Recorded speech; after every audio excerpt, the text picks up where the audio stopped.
Hello everyone, welcome back to the physical educator again.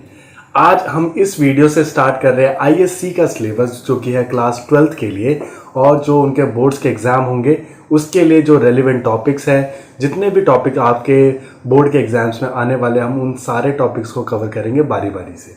तो आज हम इस वीडियो के अंदर करने जा रहे हैं चैप्टर नंबर 1, जिसका नाम है sociological aspect of physical education. तो जानते हैं सबसे पहले इस चैप्टर के कंटेंट क्या क्या है। तो इसके अंदर हम पढ़ने वाले हैं games and sports as a man's cultural heritage के बारे में, development of individual through games and sports, role of physical education in promoting national integration, और लास्ट हमारा टॉपिक रहेगा physical education and personality development. तो सबसे पहले टॉपिक यानी हम अपना इंट्रोडक्शन से शुरू करते हैं। तो सबसे पहले हम जानते हैं कि फिजिकल एजुकेशन क्या है और उसका सोशोलॉजिकल का क्या एक्सपेक्ट है और उससे क्या रिलेशन है। तो physical education is considered to be developing the physical, mental, emotional, social and physiological aspects. तो ऐसा माना जाता है कि जब हम फिजिकल एजुकेशन के अंदर एनरोल करते हैं खुद को और वो चीज़ें के हिसाब से पढ़ने लगते हैं, उन एक्टिविटीज़ में पार्टिसिपेट करने लगते हैं, तो उससे हमारा कई सारी तरीके से डेवलपमेंट होता है। सबसे पहला हमारा बॉडीली फिजिक अच्छा हो जाएगा। सेकेंड, हमारा मेंटल लेवल इंप्रूव हो जाता है, क्योंकि हमें गेम के टैक्टिक्स को समझना, उनके अलग अलग चीज़ों को समझना, उससे हमारा मेंटल लेवल जो होता है वो बहुत इंप्रूव हो जाता है। साथ ही साथ हमारा एक इमोशनल स्टेबिलिटी भी बनती है। ऐसा कैसे? क्योंकि हम गेम के ना बहुत उतार चढ़ाव होते हैं। कई बार बहुत अच्छा रिजल्ट आएगा, कई बार उतना अच्छा रिजल्ट नहीं आएगा, लेकिन उस गेम के सारे उतार चढ़ाव को हमें मैनेज करना पड़ता है, उस सारे स्ट्रेस को मैनेज करना पड़ता है। तो हम गेम्स और स्पोर्ट्स के थ्रू उन सब के अंदर एफिशिएंट हो जाते हैं। सोशियोलॉजिकल एस्पेक्ट के अंदर अलग अलग लोगों से मिलना, उनसे इंटरेक्ट करना, अलग अलग कल्चर्स के बारे में जानना, ये पार्ट है हमारे फिजिकल एजुकेशन का। अब इसी के साथ साथ ये हेल्प करता है हमें डेवलप करने में कुछ सोशल क्वालिटीज, जैसे कॉपरेशन। जैसे अगर पूरे टीम है तो आपस में सारे लोगों को कॉपरेट करना पड़ेगा, तभी एक टीम जीत सकती है, वरना वो कभी जीत नहीं सकती। ठीक है। सिंपैथी होता है, देख के दूसरों को, हेल्पफुलनेस, एक दूसरे को हेल्प करना, ब्रदरहुड वाली फीलिंग, पेशेंस, टॉलरेंस और डिसिप्लिन जैसा बिहेवियर यहाँ पे देखने को मिलेगा। अब जानते हैं सोशियोलॉजी क्या है, जिसके बारे में पूरा चैप्टर होगा आपका ये। तो sociology the study of human relation को बोला जाता है। जब भी हम ह्यूमन रिलेशन के बारे में स्टडी करते हैं तो उसको सोशियोलॉजी बोला गया। अब ये सोशियोलॉजी जो है ये अबाउट मतलब सारे सोशल रिलेशंस के बारे में, चाहे वो कैसा भी रिलेशन हो, ठीक है, उन सब के बारे में, जैसे भी हम लोगों से कनेक्टेड रहते हैं उसको सोशियोलॉजी के अंदर हम पढ़ाई करते हैं उसके बारे में। चलिए, नेक्स्ट है हमारा topic games and sports man's cultural heritage. यहां से हमारा चैप्टर स्टार्ट होता है। वो बेसिक इंट्रोडक्शन था जिसमें अंदर हमने बेसिक स्पोर्ट्स और साइकोलॉजी के बारे में जाना, सोशियोलॉजी के बारे में जाना। अब हम इसके अंदर पढ़ने वाले हैं games and sports as man's cultural heritage. तो इसके अंदर हम क्या जानने वाले, सबसे पहले हम समझते हैं कि गेम्स और स्पोर्ट एक इंसान का कल्चरल हेरिटेज कैसे है। तो सबसे पहले हम समझते हैं कि कल्चर का मतलब क्या होता है। तो कल्चर जो वर्ड है ना, वो कल्टीवेट वर्ड से निकल के आया है, जिसका मतलब होता है टू क्रिएट। ठीक है। तो कल्चर है क्या हमारा, जो भी, वैसे तो हम मोटा मोटा हम समझते हैं कि हमारे जो रिचुअल चले आ रहे हैं, जो हम उनको फॉलो कर रहे हैं, ठीक है, वही हमारा कल्चरल हेरिटेज है, जो कि हमें अपने एंसेस्टर से एज अ हेरिटेज के अंदर मिला। ठीक है। तो महू ने थे, उन्होंने क्या बोला, रिगार्ड किया स्पोर्ट्स जो है एक वैरायटी ऑफ कल्चर्स को इम्प्लीकेट करता है। ठीक है, और एक वैरायटी ऑफ कल्चर्स को दिखाता है। कल्चरल हेरिटेज का मतलब है the transfer of values, tradition, convention of the past to the present, from the present to the future with an appropriate modification. अब इसका मतलब समझते हैं, इस लाइन का मतलब समझते हैं कि भाई कल्चरल हेरिटेज क्या है। कल्चरल हेरिटेज वो चीज़ है, वो हेरिटेज है। हेरिटेज का मतलब जो भी हमें हमारे पूर्वजों से मिला, तो वो मैं बोलूँ वो चीज़ है, वो हेरिटेज है जो कि हमारे पूर्वजों ने, पास्ट के पूर्वजों ने हमें प्रेजेंट में दी, और हम इसके अंदर प्रेजेंट के अंदर अपने कुछ कल्चर्स का ऐड ऑन करके इसको फर्दर हम फ्यूचर के अंदर देंगे। तो ये जो हमने मॉडिफिकेशन किया, ताकि हमें जो पास्ट में उन्होंने मॉडिफाई करके हमें दिया, हम उसको मॉडिफाई करके हम फर्दर देंगे, तो इसको बोला गया कल्चरल हेरिटेज। गेम्स और स्पोर्ट्स जो होता है वो आज भी और पहले भी अब तो भाई वो बहुत रूल्स एंड रेगुलेशन से खेला जाने लगा, लेकिन पास्ट के अंदर ऐसा नहीं होता था।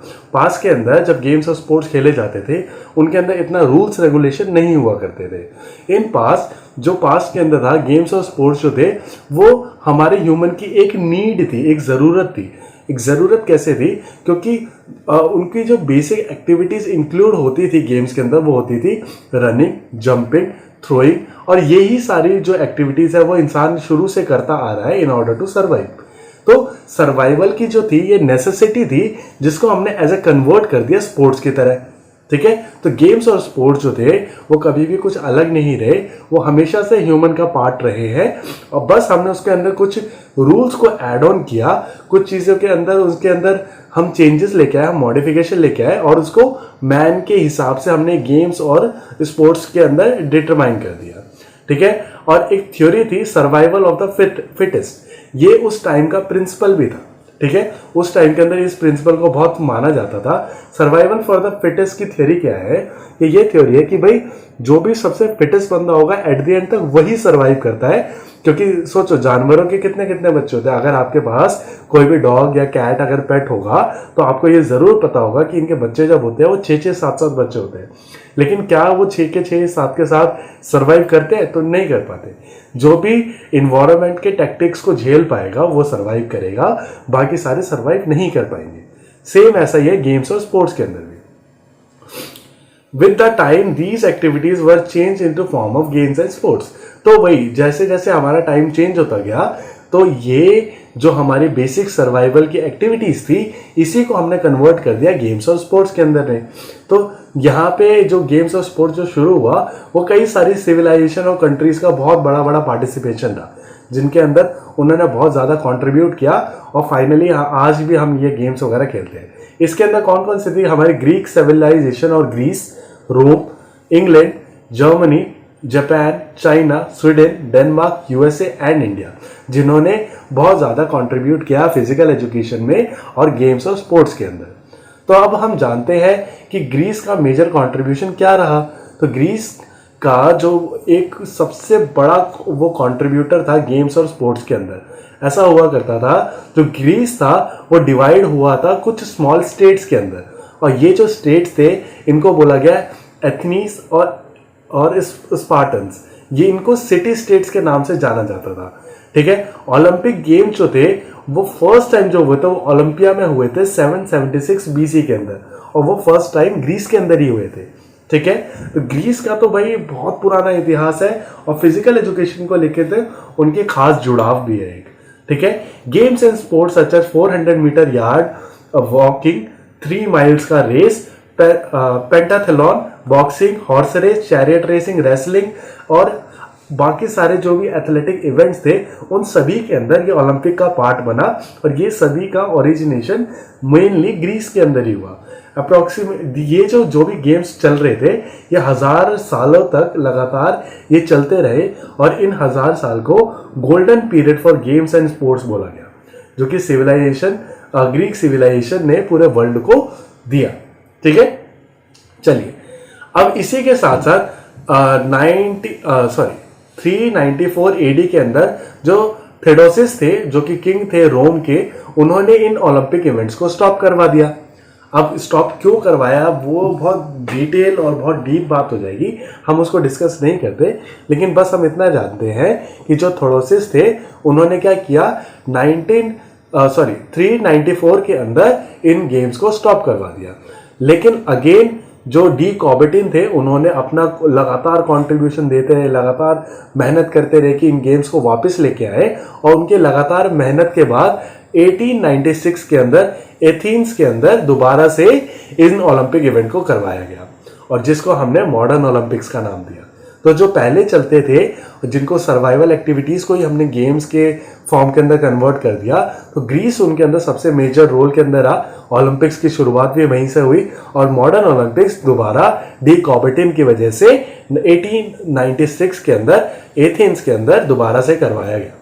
ठीक है, उस डेट से लेकर आज तक ओलंपिक का जितना भी इवेंट होता है ग्रीस के अंदर सबसे पहले ओपनिंग मार्च करवाई जाती है, और वहां से ओलंपिक टॉर्च को जलाया जाता है ओलंपिया पे, जहां पे सबसे पहले ओलंपिक गेम्स हुए थे, और वहां से उस ओलंपिया से वो जो फ्लेम होती है जिसमें आग जल रही होती है उसको लेके जहां पे भी हमारा ओलंपिक इवेंट का वेन्यू डिसाइड हुआ है उसको वहां तक पहुंचाया जाता है, ठीक है। और फिर हमारे गेम जो होते हैं वो वहां पे स्टार्ट होते हैं। तो ये हमारा रिचुअल है जो कि हम फॉलो करते हैं ओलंपिक गेम्स के लिए। ओके, नेक्स्ट आता है रोम। रोम का भी बहुत बड़ा कंट्रीब्यूशन था। रोम जो था वो गेम्स और स्पोर्ट्स के अंदर उन्होंने बहुत कंट्रीब्यूट किया, लेकिन वो रोम जो थे ना, रोम के जो लोग थे वो मानते थे कि भाई गेम्स और स्पोर्ट्स जो है ना वो दो ही लोगों के लिए है। एक तो है वो गुलामों के लिए और दूसरा है वो मिलिट्री ट्रेनिंग के लिए। और ये कुछ और प्रोफेशनल एथलीट्स भी खेलते हैं, लेकिन उनका कंसिडरेशन बेसिकली दो ही लोगों के लिए था, या तो कोई गुलाम करे और या तो फिर ये मिलिट्री ट्रेनिंग के लिए करवाया जाए ताकि आर्मी जो हो उनकी ट्रेंड हो और अच्छा परफॉर्म करे वहां। तो रोम के जो पीपल हुआ करते थे ना वो जनरली स्पेक्टेटर्स हुआ करते थे, वो सट्टेबाजी किया करते थे पार्टिसिपेंट्स के ऊपर, और बल्कि वो पार्टिसिपेट करना पसंद नहीं करते थे। उनका मेन गेम्स और स्पोर्ट्स से यही वो था कि हम इसके ऊपर स्पेकुलेशंस करें, ठीक है। अच्छा, और कौन कौन से गेम जैसे dancing, horse race, chariot race और ग्लैडिएटर फाइट जैसे ये सब जो गेम थे ये रिच फैमिलीज के थे, क्योंकि इसमें अंदर पैसा बहुत लगता था। तो रोम जो था वो कभी भी कंट्रीब्यूटर ऐसा नहीं रहा, वो उन्होंने गेम्स को एज अ मिलिट्री ट्रेनिंग के लिए हमेशा कंसिडर किया और उसके ऊपर स्पेकुलेशन हमेशा से रही वहां पे, वो पार्टिसिपेंट्स कभी भी नहीं रहे। चलिए आगे जानते हैं हम इंग्लैंड के बारे में। इंग्लैंड जो है उसको भी बहुत बड़ा कंट्रीब्यूटर माना जाता है, और जितने भी बॉल रिलेटेड गेम्स है ना उनका जो फादर है, उनका जो होम है, जितने भी आउटडोर बॉल रिलेटेड गेम्स है वो सारे के सारे इंग्लैंड में ही मोस्टली डेवलप हुए हैं। इंग्लैंड जो था वो wrestling, throwing, riding, fishing, hunting, swimming, rowing, skating, shooting, bow and arrow, इन सारे गेम्स के अंदर पार्टिसिपेट किया करता था पहले भी। और they used to play hockey in 15th century, और 13th सेंचुरी के अंदर वो टेनिस भी खेला करते थे। फुटबॉल जैसा गेम उनका सबसे पुराना नेशनल गेम रहा। क्रिकेट जो कि आज सबसे पॉपुलर है इंडिया के अंदर, हैमर थ्रो और पोल वॉल्ट के जैसे गेम्स भी इन्होंने ही करवाना स्टार्ट किए थे, ठीक है। इनके इन्वेंटर्स कौन है? इंग्लैंड ही है। तो इंग्लैंड जो था जितना भी बॉल रिलेटेड गेम्स है ना उसके अंदर इंग्लैंड का बहुत बड़ा कंट्रीब्यूशन रहा, ये तो वही मानना पड़ेगा। सेकेंड है हमारे पास जर्मनी। जर्मनी क्या था, एक मॉडर्न यूरोपियन पीरियड के अंदर उसने क्या किया, फिजिकल एजुकेशन और स्पोर्ट्स को बहुत ज़्यादा कंसिडर किया गया और उसको बहुत ज़्यादा महत्व दिया, ठीक है।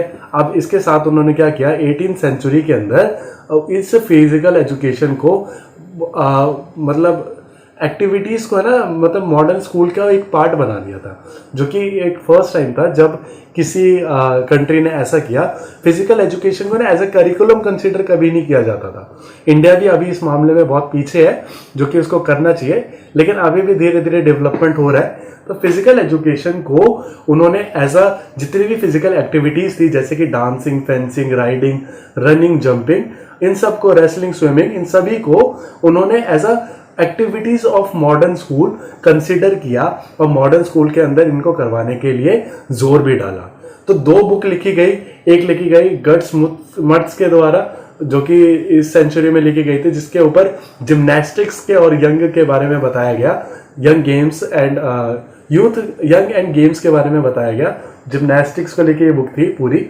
और इसके अलावा जर्मनी ने एक कंपलसरी सब्जेक्ट बना दिया फिजिकल एजुकेशन को, गेम्स और स्पोर्ट्स को। बेसिकली फिजिकल एजुकेशन नाम नहीं दिया था उस टाइम पे, गेम्स और स्पोर्ट्स को स्कूल लेवल के ऊपर, ठीक है। चलिए नेक्स्ट है हमारे पास जो कंट्री है वो है यूएसए। यूएसए जो है हमेशा, ज्यादातर आपने देखा होगा, हमेशा एपेक्स पोजीशन पे रहता है, यानी सबसे बड़ी पोजीशन पे रहता है जब भी बात आती है फील्ड ऑफ गेम्स और स्पोर्ट्स की। जब भी कोई भी इवेंट होते हैं उसके अंदर जब भी आप टैली देखोगे, रैंकिंग देखोगे, तो यूएसए उन मेडल की रैंकिंग में सबसे ऊपर दिखेगा, ठीक है।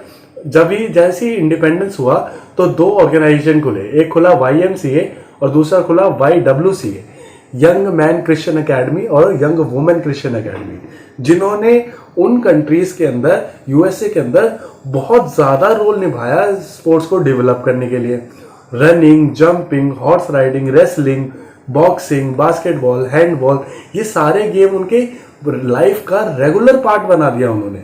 अब वो रेगुलरली अगर कोई इसमें ट्रेन करेगा तो वो ऑब्वियसली बेटर ओपोनेंट होगा बजाय कि जो कि कभी कभार ट्रेन करता है। 1895 वॉलीबॉल को इंट्रोड्यूस किया गया वहाँ पे, और बास्केटबॉल और बेसबॉल जो था वो आया ही हमारा यूएसए से है। इन्होंने अभी तक 4 ओलंपिक गेम्स को ऑर्गेनाइज कराया और इनके एथलीट जो है वो टॉप लेवल परफॉर्मिंग एथलीट्स में रह चुके हैं। अगर आपको कोई नाम देना तो आप कौन कौन से नाम दे सकते हो मुझे कमेंट सेक्शन के अंदर डाउन करके बताओ, राइट करो और सब कुछ कमेंट के अंदर बताओ कि कौन कौन से ऐसे फेमस अमेरिकन एथलीट्स हैं जिनका बहुत पॉपुलर रहे और बहुत अपेक्स पोजीशन तक पहुंचे। मैं एक नाम देता हूं माइकल फेलिप्स, आपको बाकी नाम देने। नेक्स्ट आता है हमारे पास स्वीडन के अंदर थे पर हेनरिक लिंग, जिन्होंने माना जाता है कि स्वीडिश फिजिकल एजुकेशन सिस्टम के अंदर बहुत वर्क किया। यहाँ पे जो रॉयल सेंटर्स थे उनके अंदर जिम्नास्टिक्स खोला गया और मतलब फिजिकल एजुकेशन पे और फिजिकल जिम्नास्टिक्स पे बहुत ज़्यादा स्ट्रेस डाला गया।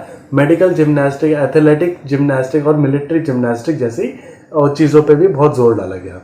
These exercises were started to prevent bad postures. इनको इसलिए ज़्यादा कंसिडर किया गया क्योंकि ये माना जाता था कि उनका पोस्चर को ठीक करने के लिए बहुत अच्छा होता है। और स्वीडिश लोगों का ना पोस्चर्स को लेके खासकर एक रहा है हमेशा कि भाई पोस्चर हमेशा ठीक ही होना चाहिए। Various equipment such as Swedish wooden horse और बाकी सारी चीज़ों को यूज़ किया गया। कई सारे इक्विपमेंट जो कि स्पोर्ट्स के अंदर हम आज भी यूज़ करते हैं वो सारा कुछ स्वीडन की देन है और स्वीडन से ही आया है। सेकेंड है हमारे पास यहाँ पे जापान जो था उसने बहुत ज़्यादा जोर डाला गेम्स और स्पोर्ट्स के अंदर और कुछ गेम को भी इंट्रोड्यूस किया जिसमें से था सूमो और जूडो। ठीक है, आपके बुक के अंदर टाइकोंडो भी दिया हुआ है, लेकिन टाइकोंडो जो था उसका ओरिजिनेशन जो है वो कोरिया के अंदर हुआ है, जापान के अंदर नहीं हुआ। तो ये एक टाइपोग्राफिकल एरर है जो कि बुक के अंदर है, आप इसको कंसिडर करना। जब भी आपसे पूछा जाए कि जापान के अंदर कौन सा गेम्स हुए तो आपको लिखना है judo and Sumo wrestling. Okay, ठीक है। 1880 के अंदर एक स्कूल स्टार्ट किया गया जिसके अंदर जूडो की एक पर्सनल स्पेसिफिक ट्रेनिंग करवाई जाती थी। ठीक है, तो ये एक बहुत बड़ी बात थी जो कि स्टार्ट हुआ किसी भी वर्ल्ड के किसी भी एक सेगमेंट के अंदर। ठीक है, अब आता है बारी डेनमार्क की। तो डेनमार्क के अंदर जो फ्रांस थे उन्होंने क्या किया, वो फर्स्ट पर्सन बने जिन्होंने फाउंडेशन डाली फिजिकल एजुकेशन की। और 1884 के अंदर फिजिकल एजुकेशन को कंपलसरी सब्जेक्ट बना दिया गया प्राइमरी और सेकेंडरी स्कूल्स के लिए। अब यहाँ पे जब बच्चा शुरू से ही फिजिकल एजुकेशन को पढ़ेगा तो उसका फिजिकल हेल्थ भी अच्छा रहेगा, मेंटल डिमेंशन भी अच्छा होगा, सोशली भी बहुत अच्छा होगा। तो ओवरऑल बहुत बढ़ चढ़ के लोगों ने पार्टिसिपेट किया इसके अंदर और बहुत अच्छा रिजल्ट भी देखने को मिला। नेक्स्ट कंट्री हमारी अपनी खुद की कंट्री जो कि है इंडिया। इंडिया जो था, इंडिया के पास ना देखो, इंडिया का एक हिस्ट्री जो पोर्शन है ना उसके अंदर एक बहुत बड़ी कमी रही। बहुत बड़ी कमी ये रही कि हमने कभी ना रिकॉर्ड्स को मेंटेन नहीं किया। यहाँ पे होता बहुत कुछ था, बहुत ज्यादा कुछ, लेकिन उनको ना हमने कभी नोट ही नहीं किया, उनको राइट डाउन नहीं किया, जबकि दूसरी कंट्रीज में ऐसा होता रहा। तो ऐसी चीजें जो कि हजारों साल से ऑलरेडी इंडिया में चल रही थी, हम उनको अपना नहीं बोल पाते। क्यों? क्योंकि हमारे पास एविडेंस नहीं है कि हमने वो स्टार्ट किया। ठीक है, और दूसरी कंट्रीज वो क्लेम कर रहे थे कि भाई ये तो हमारी कंट्री से स्टार्ट हुआ है। ठीक है, तो ये एक बहुत बड़ी कमी रही इंडियन एशियन गेम्स के लिए भी और पूरे इंडियन एशियन हिस्ट्री के लिए भी। Wrestling, boxing, pigeon fighting competition, swimming, hunting animals, animal fighting, archery, फिर चॉपर, पाचिसी एंड कबड्डी जो थे वो फेमस गेम्स रहे पास्ट के। The famous games and sports played now have been received in heritage. तो ऐसे कई सारे हेरिटेज से गेम जो कि आज भी हमें रिसीव हुए हैं। आज के जो फेमस गेम्स है ना वो उस टाइम के कभी एवरेज गेम्स रहा करते थे और हमने उनको एज अ पार्ट बनाया और आज भी हम उनको खेलते हैं और बहुत अच्छे से खेलते हैं और उसका बहुत आनंद लेते हैं। ठीक है, चलिए नेक्स्ट हमारा जो टॉपिक है वो development of individual through games and sports. तो हम यहाँ पे जानेंगे कि गेम्स और स्पोर्ट्स के थ्रू कि कोई पर्सन कैसे कैसे डेवलप हो सकता है। तो फिजिकल एजुकेशन को ना केवल रिक्रिएशनल एक्टिविटी की तरह मत ट्रीट करो। केवल वो ऐसा नहीं है कि भाई तुम जाओ थोड़ी देर मजे कर लो ताकि आपका स्ट्रेस वगैरह कम हो जाए, बल्कि वो उससे कहीं ज्यादा है। ठीक है, ये एक ऐसा गेम है जो आपका फिजिकल, मेंटल, सोशल, इमोशनल और आपके मॉरल डेवलपमेंट में भी हेल्प करेगा। ठीक है। तो इतना सब कुछ करता है फिजिकल एजुकेशन, और गेम्स और स्पोर्ट्स आदि सभी के लिए। तो ये हमारा फिजिकल डेवलपमेंट कैसे करता है, जैसे जैसे हम पार्टिसिपेट करते हैं गेम्स और स्पोर्ट्स के अंदर, तो हमारा एनर्जी का पॉजिटिव यूटिलाइजेशन होता है। जितना भी हमारा खाली समय है वो हम कंट्रीब्यूट करते हैं, अपनी जो हमारे पास फालतू की एनर्जी थी उसको गेम्स और स्पोर्ट्स में लगा के हम उनका वैल्यू बढ़ाते हैं और अपने आप को भी बहुत अच्छी तरीके से एक फिजिकल एक्टिविटी के अंदर लाते हैं। हमारा न्यूरो मस्कुलर कोऑर्डिनेशन को इंप्रूव करता है, यानी हमारा माइंड का हमारी बॉडी के साथ जो कोऑर्डिनेशन होता है, जो सिंक्रोनाइजेशन है, उसको बोला जाता है न्यूरो मस्कुलर कोऑर्डिनेशन। वो तभी इंप्रूव होता है जब आप उस पर रेगुलरली काम करोगे। ठीक है, आपने ये जरूर नोटिस किया होगा, जब भी हम डांस करते हैं तो डांस करने के अंदर शुरुआत में जब हमें डांस नहीं आता तो हम 2-3 मूव करते हैं और थक जाते हैं, लेकिन जब हम उसके अंदर एफिशिएंट हो जाते हैं, जब हम चीज सीख जाते हैं, तब हमें वो थकान जल्दी से नहीं होती। हम कई घंटों तक लगातार वो एक्टिविटी कर लेंगे लेकिन फिर भी हमें वो थकान नहीं होगी। तो ये इसलिए होता है क्योंकि हमारा जो माइंड बॉडी कोऑर्डिनेशन है, जो न्यूरो मस्कुलर कोऑर्डिनेशन है, वो अब इंप्रूव हो चुका है। स्टिमुलेट करता है फिजिकल ग्रोथ, आपका मसल का साइज बढ़ना, ठीक है, आपका ओवरऑल डेवलपमेंट होना, वो सारा कुछ होगा केवल और केवल गेम्स और स्पोर्ट्स के अंदर पार्टिसिपेट करने से। साथ ही साथ आपके बॉडी शेप को बहुत अच्छा करता है और ये बहुत इंपॉर्टेंट चीज है। इसी के साथ साथ हमें असिस्ट करता है development of refinement of perceptual ability involving vision, balance और टैक्टिकल सेंसेशंस। तो कई सारे हमारे जो सेंसेस है उनके ऊपर भी वर्क करेगा और हमें हेल्प करेगा हमारा इंप्रूव करने में हमारे कुछ फिजिकल फिटनेस फैक्टर्स, जैसे कि इंड्योरेंस, स्पीड, स्ट्रेंथ, फ्लेक्सिबिलिटी और हमारे कोऑर्डिनेटिव एबिलिटीज। साथ ही साथ हमारा बॉडी कॉम्पोजिशन को भी इंप्रूव करता है। बॉडी कॉम्पोजिशन का मतलब क्या होता है कि हमारा लीन बॉडी मास और साथ में फैट हमारा कितना है, तो उनका जो रेशो है उसको इंप्रूव करने में हमारा हेल्प करता है हमारी फिजिकल एक्टिविटीज और गेम्स एंड स्पोर्ट्स। जो ये मेंटल डेवलपमेंट है, ये किस तरीके से होता है कि भाई जैसे जैसे हम पार्टिसिपेट करते हैं अलग अलग गेम्स और स्पोर्ट्स के अंदर, तो हमारे एक जजमेंट का सेंस आता है कि हम किस टाइम पे क्या जजमेंट ले सकते हैं। साथ ही साथ हमारा रिफ्लेक्सिव जो एक्शंस है वो यूटिलाइज होते हैं और हम क्रिएटिव थिंकिंग करने लग जाते हैं कि किस सिचुएशन से हम किस तरीके से निकल सकते हैं। ठीक है, तो ये सारे जो टेक्टिक्स सीखते हैं ये तभी हम सीखेंगे जब हम लगातार उस चीज के अंदर पार्टिसिपेट करेंगे। गेम्स और स्पोर्ट्स जो है वो आपके अलर्टनेस ऑफ माइंड लाता है, एक डीप कंसंट्रेशन का काम करता है और हमें कैलकुलेटेड मूवमेंट्स करवाने में हेल्प करता है। हमारा मेंटल और मोटर कोऑर्डिनेशन इंप्रूव होगा और हमारे मोटर स्किल्स जो है एक इंडिविजुअल के वो और ज्यादा अच्छे हो जाएंगे। अब हम बात करते हैं नेक्स्ट सोशल डेवलपमेंट की। अब सोशल डेवलपमेंट कैसा होगा, ह्यूमन रिलेशन जो है ना वो गेम्स और स्पोर्ट्स से बहुत बचपन से है, बहुत पहले से है। ठीक है, कई सदियां बीत गई लेकिन ये रिलेशन चलता आ रहा है। ठीक है, अब क्या है, डिफरेंट एथलीट जो है अलग अलग कल्चर से आते हैं, उनके अलग अलग आइडियाज को मिलोगे, उनके अलग अलग चीजों को जब शेयर होगा, तो ये जब शेयर होता है तो क्या होता है, हमारा सोशल डेवलपमेंट ही तो हो रहा है कि हम अलग अलग लोगों को जान रहे हैं, उनसे बात कर रहे हैं, तो that is our social development. तो फिजिकल एजुकेशन हेल्प करता है हमारे सोशल डेवलपमेंट में और कई सारी सोशल एक्टिविटीज सोशल क्वालिटीज को डेवलप करवाने में भी हेल्प करता है, जैसा कि cooperation, courtesy, fair play, sportsmanship, tolerance, sympathy, brotherhood, obedience of rules and regulation, respect और सेल्फ डिसिप्लिन, हेल्पफुलनेस, पेशेंस और हार्मनी जैसी कई सारी बेसिक चीजों को हमें हमारी डेवलप करवाने में हेल्प करेगा। इसके बाद आता है हमारा इमोशनल डेवलपमेंट। इसके अंदर हमारे जो वेरियस जो इमोशंस होते हैं, जैसे कि pleasure, hope, jealous, fear, distress, anger, wonder, lust, ये सारे जो इमोशंस होते हैं उन पे कंट्रोल बनाने में हमारा हेल्प करता है फिजिकल एजुकेशन और हमारे गेम्स एंड स्पोर्ट्स। जब तक आपका एक नेसेसरी कंट्रोल नहीं होगा आपके इमोशंस पे, तब तक आप एक अच्छे तरीके से एक अच्छे बंदे नहीं बन पाओगे। ठीक है, जो वो मैच्योरिटी जो आपके अंदर होनी चाहिए वो कभी नहीं आ पाएगी।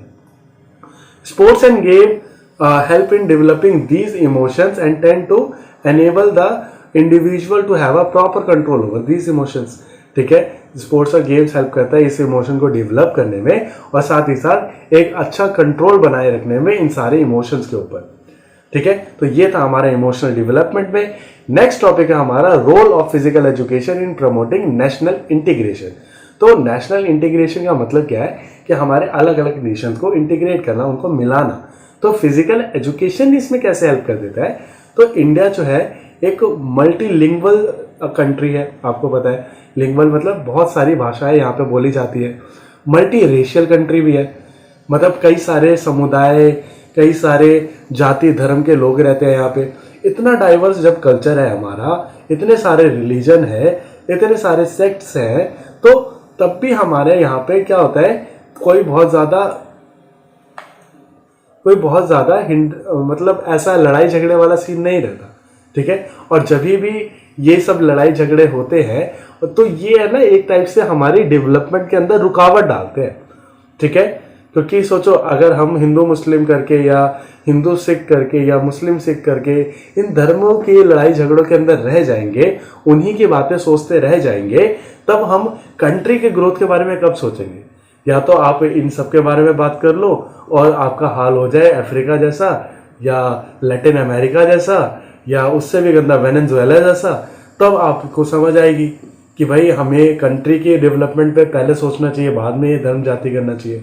ठीक है, वैसे तो धर्म जाति कभी भी नहीं करना चाहिए, लेकिन अगर आप करना भी चाहते हो अपने धर्म को मानो और उसकी रिस्पेक्ट करो बाकी धर्मों की भी। ठीक है, ये जरूरी है। लेकिन अगर जब ये लड़ाई झगड़ा होने लग जाते हैं तो वो क्या करते हैं, वो हिंड्रेंसेस क्रिएट करते हैं, वो रुकावटें क्रिएट करते हैं एक कंट्री के डेवलपमेंट पे। और दूसरी कंट्रीज यही चाहती है। जो हमारा कंट्री डिवाइड भी हुआ, उसका जो ब्रिटिशर्स थे उनका एक सिंपल सा रूल था, डिवाइड एंड रूल का। उन्होंने हमें डिवाइड किया और वो आज तक हमें रूल ही करते हैं। मेरा मानना ये है। गेम्स और स्पोर्ट जो है वो हेल्प करते हैं अलग अलग कंट्रीज को मिलाने में, और उनका मिलना, अलग अलग चीज़ों का शेयर होना, एक अलग अलग कल्चर के बारे में एक दूसरे से इंटरेक्ट करना, तो वो क्या करता है, नेशनल इंटीग्रेशन में अंदर काम करता है। वेरियस सोशल ट्रेड्स के अंदर डेवलप करवाते हैं, जैसे cooperation, brotherhood, helpfulness, tolerance, sincerity, ये सारी चीज़ें बढ़ती है। और नेशनल गेम्स के इसके अंदर यूनिफिकेशन ऑफ डाइवर्सिटी होता है। कई सारी डाइवर्सिटी, जो कई सारे हमारी बहुत डाइवर्स जो हमारा कंट्री है, उनको यूनिफाई करता है हमारा यही physical education. Diversity unifies to win the game for the prestige of their own nation. यहाँ पे कई सारी डाइवर्सिटी, सोचो हमारे जो कंट्री का जो टीम है, इंडियन क्रिकेट टीम होगा जिसका आपको सब जानते हैं, तो उसके अंदर कई सारे धर्म जाति के लोग हैं, लेकिन वो सारे एक साथ जुड़ते हैं और इन सारी जो भी हमारी ये सोच है, इन सबको दूर करके एज अ नेशन काम करते हैं और एज अ नेशन को जिताते हैं। ठीक है, तो उनके लिए ये सब चीज़ों से वो ऊपर उठ चुके हैं। Where as we have seen some cases, कई बार ऐसा हमने केसेस को देखने को मिला कि जहाँ पे सोशल पॉलिटिकल रोल्स जो थे उसने डिसरप्ट कर दिया नेशनल इंटीग्रेशन को। एक बार क्या हुआ था, एक कहानी है हिटलर की। हिटलर ने है ना कुछ नॉन आर्यन एथलीट्स है जिन्होंने मेडल जीत के लेके आए थे बर्लिन ओलंपिक्स में, तो हिटलर के पास आए। तो हिटलर को क्या करना था, उनको अवार्ड दे के दिखाना था कि भाई देखो ये बंदे जीते, इन्होंने कितनी मेहनत करी है, तो उनको भी अच्छा लगता। लेकिन हम जानते हैं कि भाई हिटलर का जो प्यार था वो आर्यंस को लेकर बहुत ज़्यादा था, यानी वहाँ के नेटिव लोगों को लेकर बहुत ज़्यादा था। और जो भी मतलब आर्यंस नहीं होते तो उनको गंदा खून माना जाता था, तो वो उनसे नफरत करते थे। तो उन्होंने उनको ग्रीट ही नहीं किया, बेशक से वो गोल्ड मेडल जीत के लेके आए। 4 एथलीटों ने 4 गोल्ड जीता, लेकिन अडोल्फ हिटलर उन्होंने उन्हें ग्रीट करने से मना कर दिया। ठीक है, physical education and sports have 2 aspects, one good one and one bad one. तो हर चीज़ के भाई 2 ही पहलू होते हैं, एक होता है अच्छी तरफ वाला और एक होता है बुरी तरफ वाला। यहाँ पे अच्छी तरफ वाले का पलड़ा थोड़ा भारी मानता हूँ, क्योंकि यहाँ पे कई सारे नेशंस आपस में मिलते हैं एक सेंस ऑफ फर्टिलिटी लेके और कॉरपोरेशन लेके, कोऑपरेशन लेके कि मिलजुल का भाव होता है। लेकिन कई बार यही सब मतलब क्रिएट कर देते हैं, राइवलरी क्रिएट कर देते हैं गेम्स और स्पोर्ट्स आपस में एक दूसरे से। जैसे अभी कुछ टाइम बाद एक इंडिया पाकिस्तान का मैच होने वाला है, तो उसके अंदर हमारी कंट्री के साथ इतनी राइवलरी है कि हम उसको चाहेंगे हमेशा कि पाकिस्तान हारे, क्योंकि पाकिस्तान की वजह से हमारे कंट्री में बहुत दिक्कत है। ठीक है, नेक्स्ट है हमारा और लास्ट टॉपिक है physical education and personality development. क्या आप ये मानते हो कि फिजिकल एजुकेशन से एक पर्सन की पर्सनालिटी डेवलप होती है? तो हाँ, अगर आप ऐसा मानते हो तो बिल्कुल सही मानते हो, अगर ऐसा नहीं मानते तो आप बहुत गलत सोच रहे हो। तो कई सारी सोशल क्वालिटीज का डेवलप होना, और जो कि आपको देखो सोशल क्वालिटीज की ना एक खास बात है कि ये जो भी हमारा नेचर होता है ना कि ये बहुत हेल्पफुल है, ये बहुत एग्रेसिव है, ये बहुत काइंड है, ये बहुत सिंपैथेटिक है, ठीक है, ये बहुत सह लेता है दर्द को, दुख को। तो ये सारा जो चीज़ें है ना, ये सोशल क्वालिटीज़ है, ये हमारे बचपन से नहीं आती। ये चीज़ें हम डेवलप करते हैं धीरे धीरे, और ये तभी डेवलप होगा जब आप उस पर काम करोगे, ठीक है। आपका इन्वायरमेंट कैसा है, तो ये सारी चीज़ें तभी आती है। आप इनको इन्वायरमेंट से एक्वायर करते हो, ठीक है। तो अगर आप अच्छे इन्वायरमेंट में रहोगे तो तभी तो सारे पेरेंट्स कोशिश करते हैं कि भैया अच्छे स्कूल में जाए, अच्छी एजुकेशन में जाए, ताकि इसको अच्छा सब कुछ मिले। और वहाँ पे वो महंगे महंगे स्कूल्स की फीस भी दे रहे हैं, ठीक है। तो यहाँ पे जो ये फिजिकल एजुकेशन है ना, इसका बस एक ही रूल है, एक ही चीज़ है कि भाई अलग अलग सोशल क्वालिटीज़ को एक्वायर करवाना और अच्छी सोशल क्वालिटीज़ को एक्वायर करवाना, ठीक है। अब ये जो फिजिकल एजुकेशन है, ये कई तरीक़ों से प्रमोट करता है हमारा पर्सनल डेवलपमेंट का, पर्सनैलिटी डेवलपमेंट में, एज इन ये development of attitudes, helpfulness, patience, tolerance और टीम स्पिरिट, इन सब के ऊपर ये काम करता है, ठीक है। अब आपने देखा ही होगा जनरली कि भाई टीम्स के अंदर जब पार्टिसिपेट करते हैं तो उन सभी के अंदर एक फ्रेंडशिप नेचर होगा, एक प्रॉपर डिसिप्लिन फॉलो कर रहे हैं, सेल्फ कॉन्फिडेंस और सेल्फ एस्टीम होता है, आपस में मिलजुल के एक साथ पूरी टीम को जिताने की कोशिश करते हैं, ना कि वो इंडिविजुअली अटेन करते हैं कई सारी सोशल क्वालिटीज़ को। और टीचर्स और कोचेस का इसके अंदर बहुत बड़ा रोल है, क्योंकि टीचर्स कोचेस ना उनको गाइड करने का काम करते हैं। अगर वो प्रॉपरली गाइड करेंगे तो एक अच्छी पर्सनैलिटी को एक बच्चा डेवलप कर सकता है। अगर टीचर और कोचर उनको गाइड नहीं करेंगे तो वो समझ नहीं पाएंगे कि किस तरीके से कौन सी चीज़ें सही है करना और कौन सी चीज़ें गलत है करना। तो बस इतना ही था आज की इस वीडियो के अंदर। मैं आप सभी का एक ओपिनियन चाहता हूँ एक क्वेश्चन पे। क्या आप बिलीव करते हो कि India could have been great contributor in the field of physical education in ancient India had documented their time? अगर एंशियंट इंडिया ने रिकॉर्ड मेंटेन किया होता तो क्या आप ये बिलीव करते हो कि इंडिया जो था वो एक बहुत बड़ा कंट्रीब्यूटर साबित होता फिजिकल एजुकेशन में? आपके राय जानना चाहता हूँ मैं इस क्वेश्चन के ऊपर, तो अपने राय को आप कमेंट सेक्शन के अंदर डालिए। और thank you so much for watching. हम लाते रहेंगे ऐसे ही ISC बच्चों के लिए वीडियोस को, तो सब्सक्राइब करें हमारे चैनल को, देखते रहिए, नेक्स्ट वीडियो का वेट करिए। प्लेलिस्ट मैंने बनाई है, आप उसको वॉच कर सकते हैं, सारी वीडियोस को फॉलो कर सकते हैं। और अगर आपको कोई भी क्वेश्चन होता है, आप मुझे इंटरेक्ट करें @भला इंसान पे, इंस्टाग्राम पे आप मुझे मेल कर सकते हैं। और हमारा एक टेलीग्राम चैनल भी है, आप चाहे तो उसको भी ज्वाइन कर सकते हैं। Thank you so much for watching. Have a nice day.